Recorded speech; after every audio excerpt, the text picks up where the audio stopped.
Halo semuanya, Assalamualaikum warahmatullahi wabarakatuh. Salam sehat, salam bahagia, salam sejahtera untuk kita semua. Oke, hari ini kita akan lanjutkan diskusi kita tentang jurnalisme dakwah. Yang pada kesempatan hari ini kita akan membicarakan tentang landasan dakwah, kemudian yang kedua materi dakwah, dan yang ketiga adalah pendekatan atau metode dalam dakwah. Ya, landasan dakwah begitu minggu lalu telah kita diskusikan bahwa gitu ya, Allah telah memerintahkan kita untuk melakukan dakwah kepada seluruh umat tanpa ada pembatasan kepada muslim saja. Kenapa? Karena Islam adalah rahmatan lil alamin. Islam hadir, Islam sebagai agama yang memberikan pencerahan kepada umat muslim maupun non muslim gitu. Jadi yang harus kita ingat ketika kita bicara dakwah, teman-teman untuk tidak terjebak gitu ya, bahwa pesan-pesan dakwah kita itu harus hanya untuk umat Islam dan juga harus gitu ya berkaitan dengan keagamaan. Tidak, ketika kita bicara tentang dakwah maka kita akan mengajak atau menyeru atau memanggil orang, bahkan juga memanggil diri kita gitu ya, untuk melakukan amar ma'ruf dan nahi mungkar, melakukan perbuatan-perbuatan baik dan menjauhkan diri maupun orang lain dari perbuatan-perbuatan yang tidak baik. Nah, landasannya apa begitu untuk melakukan dakwah? Beberapa setelah kita bahas di minggu lalu. Saat ini misalnya saya akan menambahkan sebagai menindaklanjuti dari diskusi minggu lalu apa yang ditanyakan oleh Mas Gandung, bahwa Bu, apakah kemudian ketika kita melakukan dakwah itu kita harus menjadi orang dulu? Soalnya selama ini orang tidak percaya dengan saya ketika saya memberikan pesan-pesan kebaikan dan untuk menjauhkan kemungkaran gitu. Nah, pada diskusi lalu kita sampaikan bahwa untuk berdakwah kita harus menguasai materinya dan kita tidak harus menjadi orang besar dulu gitu. Sebagaimana Quran dalam surat An-Nahl ayat 125, di mana di dalam surat itu disampaikan bahwa begitu kita itu sebagai umat manusia itu mempunyai tugas untuk memberikan pesan-pesan kebaikan, amar ma'ruf nahi mungkar kepada orang-orang yang ada di sekitar kita. Tugas kita itu adalah menyampaikan, mengajak, menyeru, tetapi kaitannya dengan hidayah begitu ya, hidayah sehingga orang itu mengikuti pesan dakwah kita, orang itu berubah atas pesan dakwah yang kita berikan, itu sudah menjadi kuasa Allah Subhanahu wa taala. Ya, silahkan nanti dibuka Quran surat An-Nahl ayat 125, sangat jelas di sana gitu ya, bahwa Allah itu memerintahkan kepada kita untuk berdakwah, tetapi berkaitan dengan hidayah, berkaitan dengan perubahan perilaku atas pesan dakwah yang kita berikan, itu adalah kuasa Allah dan kembali lagi itu adalah pada pribadi masing-masing orang yang kita berikan dakwah atas pesan-pesan yang kita sampaikan gitu. Jadi saya akan tegaskan bahwa ketika kita berdakwah maka kita tidak harus menjadi orang yang besar dulu, tetapi kita menjadi orang yang memang baik, orang yang memang melakukan apa yang kita dakwahkan. Jangan sampai begitu ya, ketika kita melakukan dakwah ke masyarakat, dakwah kepada halayak begitu, tetapi pesan yang kita sampaikan itu sama sekali tidak kita laksanakan. Maka artinya kita berdakwah pada orang lain tetapi kita tidak mendakwai diri kita sendiri. Saya masih ingat diskusi minggu lalu ketika Mbak Santi menyampaikan, ya semestinya ketika kita melakukan dakwah maka kita juga memberikan contoh bahwa apa yang kita pesankan itu juga kita lakukan dalam kehidupan sehari-hari. Oke, jadi tadi Quran surat An-Nahl 125, Quran surat Ali Imran ayat 110. Ada lagi kemarin misalnya Quran surat Al-Maun ayat 1 sampai 7. Oke, silahkan nanti dibuka Al-Qur'annya tentang bagaimana Tuhan itu sudah memerintahkan kita untuk mengajak orang lain, menyeru orang lain, memanggil orang lain untuk berbuat kebaikan dan meninggalkan kemungkaran. Salah satu contoh yang tadi saya sebutkan Quran surat Al-Maun 1-7 itu adalah perintah Allah kepada kita untuk melakukan dakwah keberpihakan kita kepada kaum miskin mustadafin yang ada di sekitar kita. Tuh. Oke, itu mengenai landasan dakwah. Selanjutnya kita akan menyampaikan berkaitan dengan materi dakwah. Minggu lalu sudah kita sampaikan ada 4 gitu ya cakupan materi dakwah: akidah, akhlak, muamalah, dan syariah. Ketika kita bicara akidah, maka pesan-pesan dakwah kita gitu untuk yang beragama Islam tentu berkaitan dengan ketauhidan, keesaan Allah Subhanahu wa taala. Berkaitan dengan gitu ya hubungan hablum minallah, hubungan kita kepada Allah Subhanahu wa taala. Entah sholat gitu ya, entah kemudian berkaitan dengan zakat gitu, rukun iman, rukun Islam dan sebagainya. Itu akidah. Kalau seperti Mbak Melta beragama non muslim, maka berkaitan dengan akidah adalah keyakinannya begitu tentang agama yang dianut. Apa yang berkaitan dengan hubungan umat gitu ya dengan Tuhan yang Maha Kuasa. Dan yang kedua adalah tentang akhlak. Akhlak adalah perilaku, sikap kita begitu dalam kehidupan sehari-hari. Maka pesan-pesannya dakwah yang kita sampaikan sangat banyak, yang bisa kita sampaikan sangat banyak. Hal yang mungkin sederhana dan sepele misalnya adalah adab makan, adab minum, kemudian adab tidur. Itu kan kelihatan sederhana tetapi sangat bermanfaat untuk kita sampaikan kepada halayak. Hal yang lain misalnya perilaku atau sikap ketika berinteraksi dengan tetangga, ketika menyampaikan pesan kepada orang yang lebih usianya lebih senior begitu ya, bukan lebih tua gitu. Atau ketika misalnya adab berada di sebuah budaya baru seperti itu. Itu contoh tentang perilaku atau sikap. Misalnya perilaku atau sikap ketika begitu ya mengenal orang yang baru saja bertemu. Itu bisa menjadi materi dakwah kita. Ada banyak hal yang bisa kita sampaikan melalui pesan dakwah yang berkaitan dengan akhlak. Kemudian yang ketiga adalah berkaitan dengan muamalah. Muamalah adalah hubungan sosial masyarakat kita gitu. Apa yang kita bisa sampaikan di pesan-pesan muamalah misalnya adalah berkaitan dengan bagaimana membesuk orang sakit.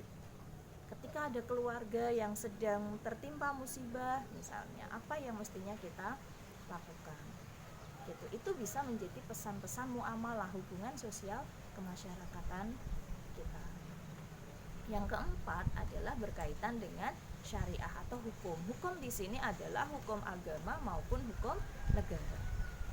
Jadi yang berkaitan dengan hukum itu bisa kita jadikan sebagai materi dalam dakwah. Misal tentang undang-undang ITE, kita bisa menyampaikan pesan dakwahnya bahwa ternyata di masa viral hari ini kita tetap harus bijak dalam bermedia. Kenapa? Karena kalau kita kemudian entah disengaja atau tidak kemudian menyebarkan informasi yang memojokkan orang lain, merugikan orang lain dan masuk kategori hoax atau fake news, maka sudah ada undang-undang ITE yang mengatur nanti kita akan kena hukuman yang sudah ditentukan oleh negara.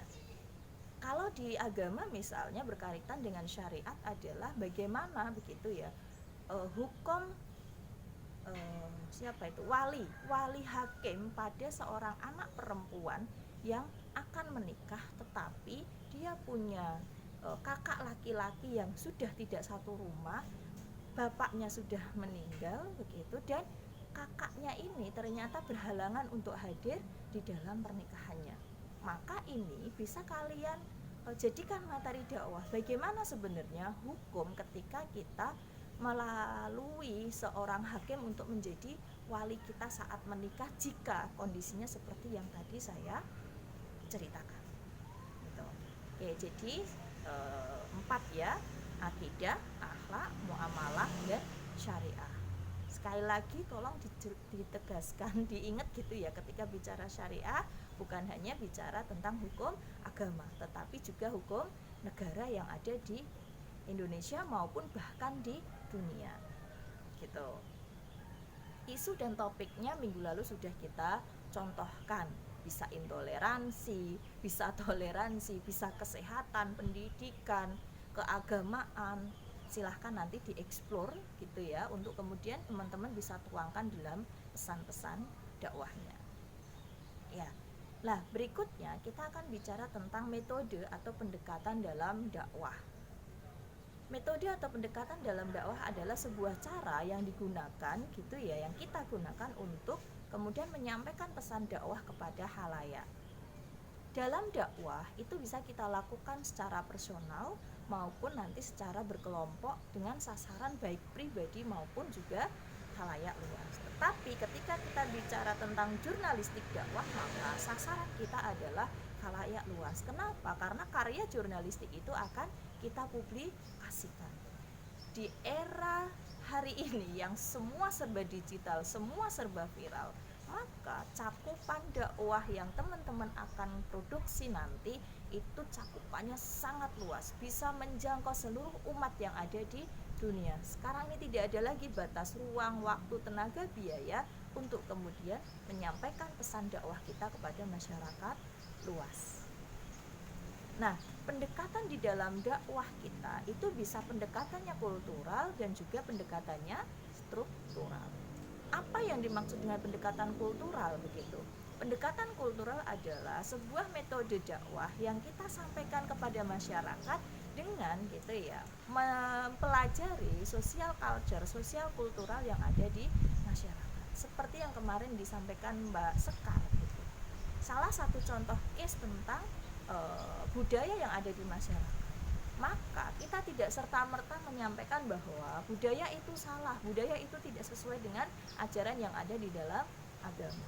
Tidak serta-merta demikian, tetapi pendekatan sosial budaya yang kita lakukan untuk kemudian menyampaikan pesan dakwah kepada masyarakat yang masih meyakini kebenaran dan melakukan gitu ya budaya-budaya yang sebenarnya mungkin tidak sesuai dengan apa yang ada di dalam ajaran agama. Kemudian contohnya gitu ya, contohnya misalnya yang kita tahu apa yang sudah dilakukan oleh Kiai Dahlan. Teman-teman mestinya sudah paham gitu ya dengan apa kiprah Kiai Dahlan pada awal dulu mendirikan Muhammadiyah. Kiai Dahlan itu mendekati orang-orang miskin mustadafin gitu ya dalam kegiatan dakwahnya begitu. Beliau itu melakukan pendekatan kultural, tidak kemudian serta-merta begitu menyampaikan dakwahnya menggunakan dalil maupun sunnah yang ada di dalam ajaran agama Islam. Tapi pendekatan kultural sampai ketika gitu beliau ingin meminimalkan gitu ya TBC. Apa itu TBC? Nanti cari, bukan penyakit yang berkaitan dengan paru, tapi istilah lain gitu. TBC di masyarakat, maka pendekatan yang beliau gunakan adalah pendekatan kultural. Kenapa? Karena beliau memahami benar sosial culture masyarakat di masa itu. Ya. Kemudian yang kedua adalah pendekatan struktural. Artinya apa? Pesan-pesan dakwah kita itu menyentuh sampai di level kebijakan. Kebijakan yang dibuat oleh negara kita. Karena kita bicara di Indonesia, maka kebijakan yang ada di Indonesia. Boleh juga nanti menyentuh dengan kebijakan-kebijakan yang ada di internasional yang itu juga berdampak pada negara kita. Contoh misalnya ketika kita menyampaikan pesan tentang undang-undang perkawinan, di mana pada saat sebelum ada revisi kemarin bahwa undang-undang perkawinan itu adalah usia anak boleh menikah sekian tahun seorang perempuan. Tetapi setelah dikaji ternyata gitu, usia itu adalah usia di mana seorang anak perempuan belum siap secara kesehatan reproduksi. Maka kita bisa kemudian menyampaikan pesan dakwah kita bahwa gitu ya, untuk melakukan pernikahan gitu seorang anak itu mestinya mempunyai kesiapan secara mental maupun secara kesehatan reproduksi gitu ya, sehingga nanti dapat membangun keluarga sakinah mawadah warohmah yang tidak kemudian terjadi kekerasan di dalam keluarga. Misalnya begitu, itu bisa menjadi materi dakwah kita, sehingga nanti apa, undang-undang akan dapat berubah gitu sesuai dengan pesan dakwah yang kita sampaikan. Ya, itu tentang struktural. Nah, metode dakwah kita itu bisa bilisan, yaitu biasa yang sering kita lakukan, yang sering kita ikuti juga, dengan ucapan-ucapan, dengan pengajian begitu ya, dengan diskusi atau workshop begitu, melalui baik siaran televisi, radio, sekarang ini podcast gitu ya, atau langsung begitu. Tetapi memang di masa pandemi untuk kegiatan-kegiatan yang berkerumun memang dikurangi. Kemudian bil kolam itu adalah dakwah yang kita lakukan dengan membuat tulisan. Nah, karya jurnalistik kita nanti itu adalah pada dakwah bil kolam begitu. Ya, kemudian yang ketiga dakwah bilhal. Dakwah bilhal adalah dakwah yang kita lakukan kepada halayak luas itu dengan perbuatan.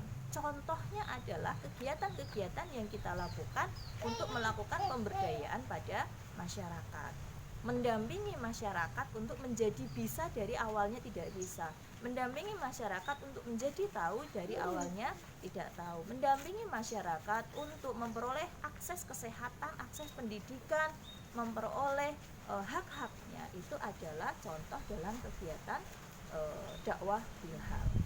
Ya, saya rasa demikian teman-teman untuk materi hari ini gitu. Kata kuncinya hari ini adalah bahwa ketika kita melakukan dakwah, yang pertama kita harus benar-benar menguasai apa yang kita sampaikan, kemudian kita mampu memberikan contohnya gitu ya. Kemudian materi dakwah itu kita sampaikan bisa mencakup akidah, akhlak, muamalah dan syariah gitu ya, melalui lisan, melalui tulisan begitu, dan juga melalui perbuatan atau tindakan. Nanti gitu ya, itu akan kita sampaikan pesan-pesannya dalam bentuk karya jurnalistik dakwah.